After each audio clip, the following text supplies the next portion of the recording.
نجمة تيفي، قريبة منكم، مضوية في عيونكم.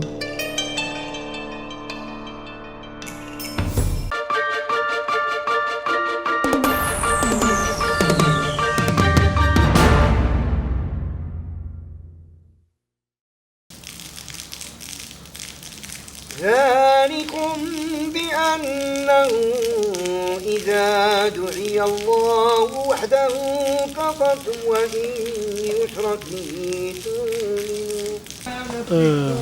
في البداية أريد أن أقدم تعزية الحارة لأسرة الصديقة المرحومة ليلى، وأعرف بأن غيابها سيكون صعبا تحمله.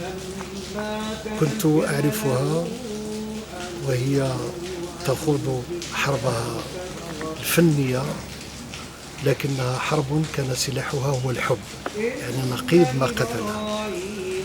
كانت دائما متعطشة للفن، للإبداع، للشغف لكل ما هو جديد. كانت متعطشة للأدب كذلك، وكانت وفية لهذه البذرة التي نمت فيها وهي الإبداع. Qu'est-ce que je peux vous dire? Leïla, c'est comme ma fille.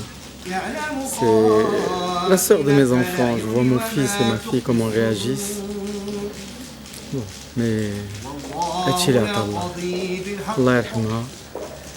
Et j'espère qu'elle n'est pas morte pour rien, parce que franchement, aujourd'hui avec la haine et tout ce qui se passe sur cette planète, j'espère qu'une goutte dans l'océan fera qu'on en aura plus. Je sais pas comment m'exprimer, mais